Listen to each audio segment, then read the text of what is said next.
Bom dia, meu nome é Ike Felipe, eu sou acadêmico do sexto ano de medicina, né, aqui na Santa Casa de Jaú, aspirante a ortopedia e traumatologia e também sou o coordenador geral do Comitê Acadêmico da Sociedade Brasileira de Medicina do Esporte e do Exercício, vice-coordenador também do Comitê de Ligas Acadêmicas de Medicina do Esporte de Ligas Acadêmicas de Ortopedia e Traumatologia. Queria agradecer primeiramente toda a organização do evento, por poder proporcionar, ter convidado para a gente poder compartilhar um pouco mais sobre o avanço da ortopedia, como está sendo ultimamente. E eu vim falar sobre um tema muito bom, que ainda não tem muitos estudos e a gente vem compartilhando um pouco mais na ortopedia, incluindo aqui já para a parte acadêmica, de uma atualização, de novos procedimentos, do que se atentar após uma pandemia que a gente acabou sofrendo.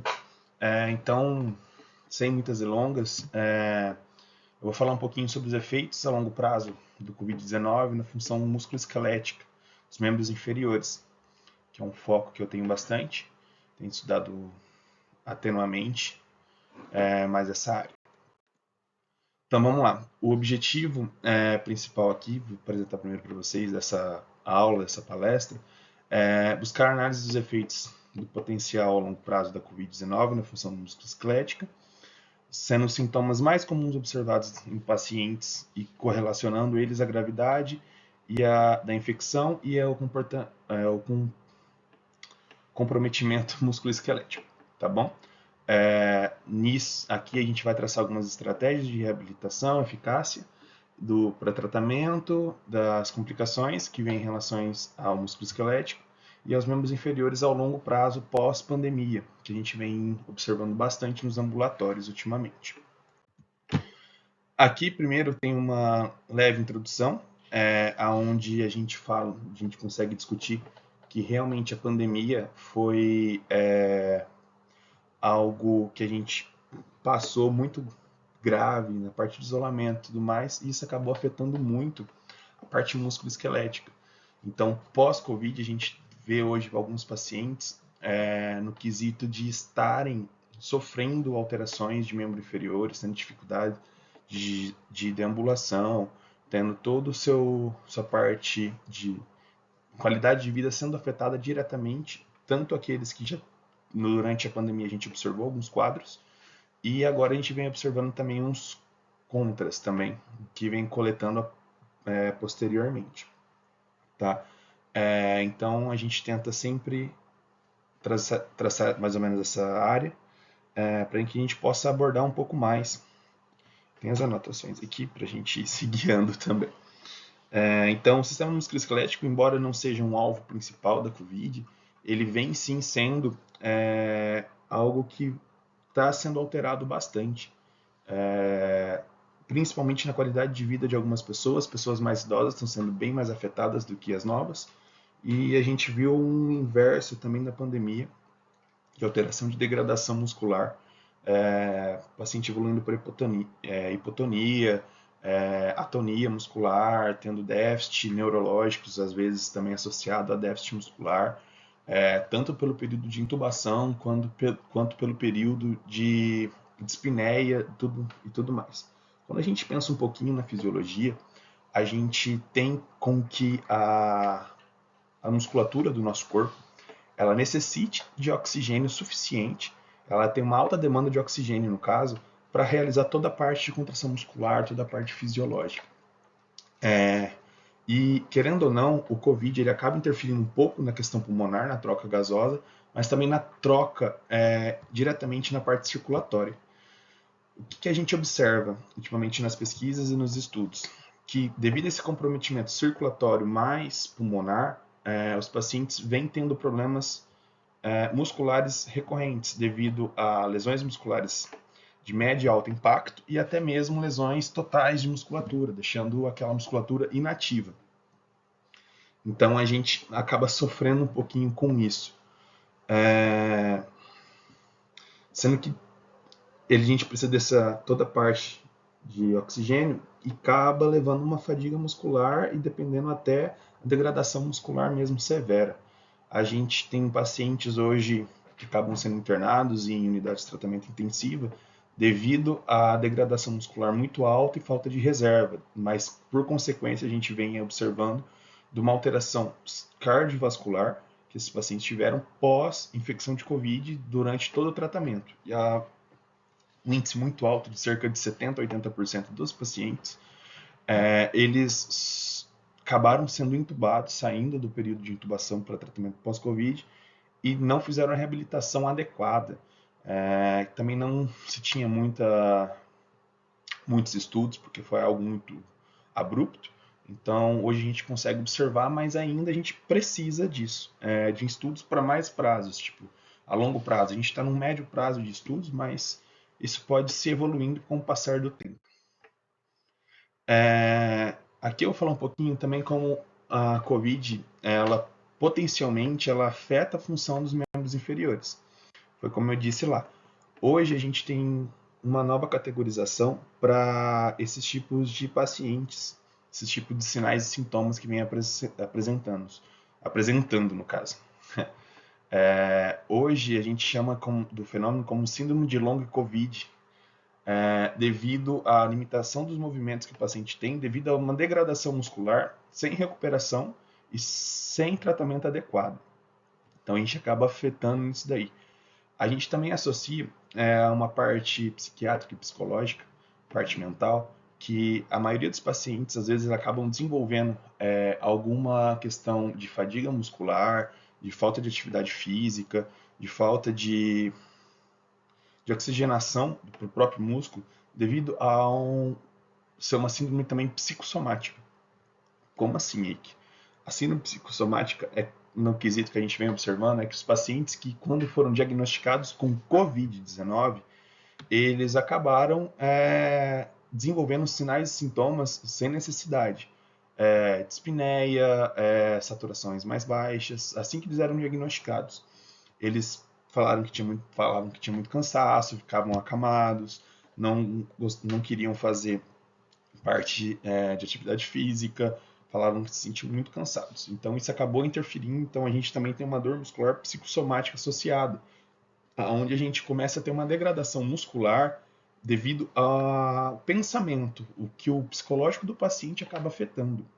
Isso a gente tem que acabar quebrando um pouco, porque hoje em dia a Covid a gente tem alguns casos, contudo, entretanto, a gente não observa mais tanto isso. Mas a gente observou muito com estudos que a gente vem desenvolvendo desde a pandemia, o início da pandemia, o meio dela para frente. Então, a gente tem que pensar, que eu vou falar um pouco mais dessa síndrome de longo COVID para frente, que é uma limitação do movimento em si, associada à queixa de dor, que também pode ser psicossomática ou não. Aqui a gente vai falar um pouquinho dos sinais e sintomas mais comuns que a gente vem observando nesses tipos de pacientes que foram infectados pela Covid. Isso a gente pode pensar a médio prazo. Muitos pacientes acabaram desenvolvendo mialgia, que é dor muscular, e até mesmo a artralgia. A artralgia a gente vem devido à interferência da Covid na questão do cardiovascular, circulatório. Por quê? Porque quando a gente pensa na articulação em si, ela é um sistema pouco irrigado. Ela tem irrigação vascular, contudo, entretanto, ela não, devido a essa alteração, ela acaba sendo menos irrigada ainda, causando, desenvolvendo uma artrose, uma artrite inicial, né? É um processo inflamatório dentro da articulação, que pode levar à artrose, que é a degradação dessa articulação, e também desenvolvendo artralgias, que a artralgia seriam as dores articulares, bem parecido hoje que a gente tem, os pacientes acabam apresentando com sinais de dengue, né? Mas a maioria dos pacientes que a gente vem observando tem histórico de COVID, e quando a gente faz uma avaliação via ultrassom das vias vasculares e tudo mais, a gente ressonâncias, tomografias, a gente acaba observando que tem uma degradação articular, mas não devido a um processo inflamatório recente, mas mais antigo. E aí, investigando um pouco mais a história do paciente, a gente associa isso ao pós-Covid. Então, tem meio essa tá nessa linhagem aí e os estudos estão traçando mais ou menos nesse sentido. A gente também tem a hipotonia, que é a parte de pouca função muscular, pouca contração, devido também a essa má circulação, essas lesões que podem ter ocorrido, cicatrizes musculares que vêm apresentando, ou até mesmo pacientes que têm a atonia, a ausência mais de contração muscular nos membros inferiores. Então a gente acaba desenvolvendo essa atonia, às vezes até associando a uma paresia ou uma paresia muscular, tá? Ou uma paralisia total. Mas não associada a uma lesão em si, vertebral ou nervosa, mas sim devido a uma degradação alta de musculatura. Mas a maioria dos pacientes apresentam sim hipoatonia, que a gente vem observando. Raros casos que a gente pega com atonia e paresia ou parestesia ou paralisia total. Tá? Os sintomas mais frequentes é mialgia e artralgia mesmo, que a gente vem observando nesses tipos de pacientes. Aqui a gente vai falar um pouquinho das disfunções que vêm aparecendo também, associadas a isso. Os pacientes vêm apresentando a dor lombar, fadiga crônica muscular sem melhora, fadiga aos pequenos esforços, uma limitação de movimentação e uma alteração principalmente na qualidade de vida. Hoje a gente baseia muito a medicina, a parte ortopédica, na qualidade de vida do paciente, em qualquer procedimento que a gente venha fazer. Por quê? Porque isso é extremamente necessário para que ele desenvolva uma qualidade de vida, tenha uma qualidade de vida boa, mas só que preservando todos esses, colocando os riscos, colocando na balança em si mesmo, né? Então, os pacientes vêm apresentando muita dor lombar, uma lombalgia, devido a muito tempo, às vezes acamados, internados em unidades de tratamento pós-Covid, durante a Covid. Esses pacientes pós-Covid acabam desenvolvendo algumas lesões nervosas e até lesões musculares lombares. A parte lombar a gente já começa a decretar um pouco já de membros inferiores, porque a gente faz uma associação em uma parte de sustentação de tronco, né, principalmente. Então essas dores lombares, as lombalgias, são aquelas que não passam de jeito nenhum com automedicação, dosagem de morfina, às vezes necessário até internar o paciente para que faça um tratamento mais potente para que a gente possa solucionar isso. As fadigas crônicas, devido exatamente às lesões que a gente vem observando, as cicatrizes musculares, de degradação muscular devido à falta de oxigênio que vem nessas trocas gasosas. Ou seja, então a gente tem uma associação direta com a questão vascular devido à alteração que a Covid veio, acarretou isso na troca de oxigênio. Então foi devido a uma espineia, uma falta de oxigênio naquele músculo que acabou causando uma lesão, às vezes irreversível para o paciente. Devido a essa dor lombar, essa fadiga crônica, essa mialgia, artralgia, a gente acaba tendo uma limitação de movimento do próprio paciente, porque ele realmente se limita a ter uma movimentação adequada que devido a essas dores que ele vem sentindo, esses sintomas. Então a gente preza muito por isso, para colocar na balança o tratamento correto para ele e o que indicar. A gente não tem muitas linhas de tratamento. Hoje em dia, a gente indica algumas, eu vou falar mais aqui no final.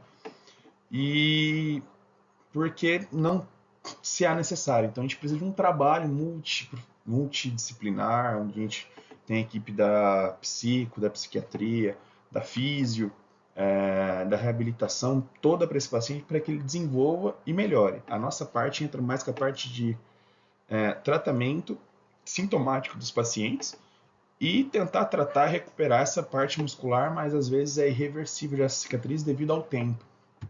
Tá? E somando tudo isso, a gente chega na alteração da qualidade de vida. Então o paciente às vezes não consegue ter uma boa qualidade de vida, ele fica só acamado, sai pouco de casa, não consegue se divertir, não consegue fazer uma caminhada no parque, não consegue viajar, fica muito tempo sentado, porque sente dores. Então, tudo isso impacta na qualidade de vida e é o que a gente tenta melhorar no possível com isso. Tá. A gravidade da Covid, no caso, a gente tem uma escala de gravidade, onde a gente observa que os pacientes que ficaram entubados por mais tempo, por longos períodos, desenvolveram alterações musculoesqueléticas maiores do que os pacientes que ficaram pouco tempo ou nem precisaram ficar entubados, por mais que ainda isso tenha. A gente então teve uma redução da capacidade funcional muscular deles, tá? Então a gente teve uma diminuição da força muscular desses pacientes, que não conseguem mais ter uma atividade física adequada, sustentar o próprio corpo, fazer pequenos esforços, no caso, somente andar, subir e descer escadas às vezes, a gente consegue ver uma série de alterações. E isso, querendo ou não, acabou acarretando na parte do equilíbrio de sustentação do paciente, que nem eu disse. Então, às vezes, a maioria dos pacientes que vem apresentando esse quadro de disfunção, de alteração musculoesquelética, eles vêm tendo uma diminuição do equilíbrio, ou seja, eles não conseguem se manter equilibrados ao andar, às vezes acabam tropeçando, não conseguem se sustentar, que nem eu disse. Também a gente tem um aumento da dispneia aos pequenos ou grandes esforços. A gente depende do grau da COVID que o paciente desenvolveu, o grau da doença. A gente consegue também fazer uma equiparação daquela questão de pequenos esforços. Então, às vezes, por um paciente que ficou muito tempo entubado, devido a uma lombalgia, devido a uma troca vascular comprometida, já alterada, os pacientes não conseguem sequer andar 5, 6, 7 metros e começam naquela sensação de cansaço. Então aí a gente também tem essas alterações. Outros ficaram a médio e curto prazo, às vezes não conseguem fazer os grandes esforços, uma corrida ou algo do tipo, e às vezes mal é mal uma caminhada. Subir escada às vezes não, subir 10 lances de escada para eles já é muita força, eles já começam a passar mal. Então tudo isso a gente tem uma alteração que vem observando. Tá? Aqui eu vou falar um pouquinho do diagnóstico, como a gente consegue fazer, que a gente utiliza hoje em dia, que a gente tem, mas nada foge muito do padrão, que a gente escuta muito durante a graduação, durante toda a linhagem, que é necessário realizar uma boa anamnese. Então, sempre a sua boa anamnese hoje, que é o diagnóstico praticamente clínico dessa doença, dessa alteração que a gente tem tendo. Porque exames complementares, às vezes, não. Exames de laboratório, principalmente, não foi definido nenhum. Porque o que a gente tem de marcador de lesão muscular ou algo do tipo, qualquer esforço que ele faça, qualquer atividade que ele venha desenvolver, isso vai ter uma alteração nesse marcador. Não especificamente ali, devido à COVID, mas sim devido a um pequeno esforço. Então a gente não consegue traçar uma linha adequada de níveis para a gente poder fazer toda essa classificação, toda essa parte de categorização e diagnóstico devido a isso.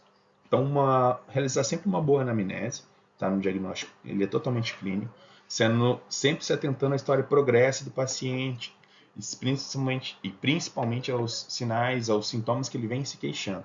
Ah, doutor, cheguei, eu não consigo, minha perna tem muita dor, não consigo mexer. Ah, mas quando isso começou? Ah, tem uns 2, 3 anos. Ah, foi pós-Covid, foi antes da Covid, você já sentia isso? O que aconteceu? Faz um mês, 2 meses?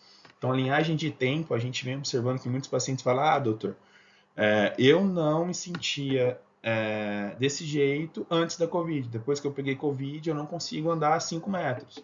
Eu sinto muita dor na parte das minhas coxas e tudo mais. Eu não consigo fazer qualquer atividade física, eu quero sempre ficar deitado, sou muito cansado. Dói, você ficar muito tempo em pé. Então, sempre essa linha associada. Aí a gente faz uma parte de exame físico, sempre focado na questão muscular, para ver se não é nenhuma uma inflamação muscular ou algo tipo uma inflamação sistêmica, que venha acarretar que seja um tratamento totalmente diferente. Que a gente consiga tratar com anti-inflamatórios, com corticoides, para que isso melhore a curto prazo e não se resolva. Não é uma alteração sistêmica, mas sim uma alteração já de cicatriz muscular. A gente consegue palpar, a gente sente uma atonia, a gente pede para ele contrair a musculatura, ele não consegue, a gente pede para ele fazer uma extensão, uma flexão, ele não consegue, ele tem muita dificuldade. A gente sente a musculatura bem alterada, a gente tem uma escala de contração muscular, às vezes em alguns pacientes que já são acamados, que a gente pede para fazer levantar o membro, manter ele sustentado, a parte de exames neurológicos associados, mas não é uma alteração neurológica, porque a gente acaba rastreando também com alguns exames neurológicos, não clínicos, mas sim complementares, exames de imagem ou algum exame neurológico, por ondas de choque ou algo do tipo, e a gente vê que é realmente uma alteração muscular, não uma alteração nervosa. Então ali o nervo ele consegue chegar o sinal para a contração muscular, mas a musculatura não suporta mais. A musculatura ela está totalmente fadigada, mas devido a uma cicatriz, a uma lesão irreversível já. Então o paciente acaba perdendo aquela musculatura em si. Ela acaba fibrosando. Tudo aquilo lá ela fica perdendo aquele compartimento em específico. Então a gente acaba fazendo esses testes para que a gente possa diagnosticar isso. Não é um exame simples assim de se fazer, como todo mundo pensa, não é algo tranquilo, mas a gente sempre tenta acarretar. E sempre a gente tenta associar algum exame complementar, sim, para a gente ter uma prova mais específica, até mesmo para ajudar o paciente. Os pacientes a gente utiliza muita ultrassonografia de membros inferiores para avaliação de qualquer tipo de lesão muscular. Hoje é um exame muito bem feito, assim como a ressonância, esqueci de colocar aqui também. E também a gente pede, às vezes, um Doppler para ver se tem alguma alteração vascular, para ver se tem algum refluxo, regurgitação, devido a algum tipo de outra alteração. Mas a gente acaba vendo algumas alterações específicas de fibrose da vascular ou falta de irrigação daquela área, devido não a um trombo ou algo do tipo, mas sim a um acometimento que teve vascular durante e pós a COVID. Então, a gente tem essa parte. A gente também tem para aqueles pacientes que não têm tantas queixas, a gente tenta fazer um teste de ergométrico para a gente avaliar, que é aquele famoso teste de esteira. A gente poder avaliar se ele tem uma dispneia associada ao pequeno, médio ou grandes esforços, que a gente consegue traçar mais ou menos a linha de lesão muscular também associada. Para poder limitar o que ele faz, o que ele não faz, né? O que ele pode fazer, o que não pode fazer, pensando numa qualidade de vida dele também lá para frente. Aqui a questão do tratamento, que nem eu falei, hoje o que a gente tem na parte médica, que a gente consegue suprir para o paciente, sempre pensando na boa qualidade de vida, então a gente sempre dá uns analgésicos, dipirona, às vezes um paracetamol com codeína, depende do tipo de queixa do paciente, uma analgesia. Lembrando que psicotrópicos eles acabam viciando, como morfina, tudo mais, a gente deixa essa linha de tratamento mais tendenciosa para frente.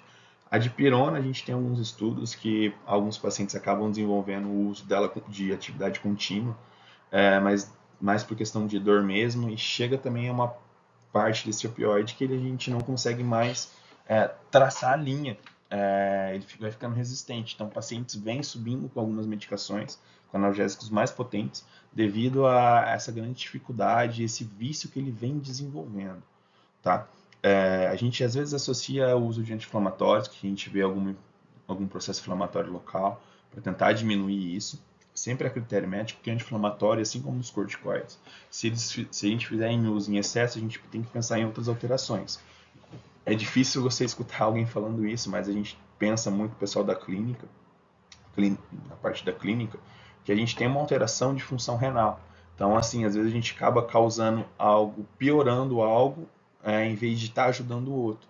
Então, a gente tem que colocar muito na balança isso. Então, sempre os anti-inflamatórios ou os analgésicos, sempre pensar e respeitar os critérios médicos. O médico nada mais do que competente do que indicar qual você tem que tomar no momento. E se isso não melhorar, você fazer com um retorno e a gente tentando escalonar e ajustar isso, essa linha de tratamento. O que a gente recomenda mais para esses pacientes que têm algum tipo de lesão, cicatriz muscular, é nada mais que um acompanhamento multidisciplinar, né?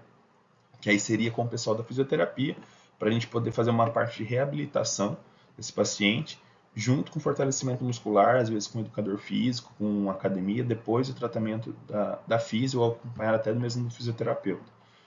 A gente tem alguns estudos que vêm demonstrando muito que o fortalecimento muscular ele vem sendo auxiliado devido às vezes o paciente ter perdido uma parte muscular, ter uma lesão, uma cicatriz muscular. A gente tem essa alteração e a gente consegue reverter ou fortalecer o resto da musculatura para que supra aquela parte perdida. Então, assim, hoje a gente meio que confirma que o fortalecimento muscular é essencial para qualquer coisa. Aí aqui, já meio que finalizando, não sei se vai ter algumas dúvidas ou algo do tipo, a gente consegue observar que a pandemia, na verdade, da Covid-19, ela teve um impacto muito significativo, sim, na saúde musculoesquelética dos pacientes, tá? Sendo particularmente de cada um, e principalmente a gente vem observando muitas alterações de membros inferiores devido à alta necessidade de sustentação do próprio corpo, tá bom?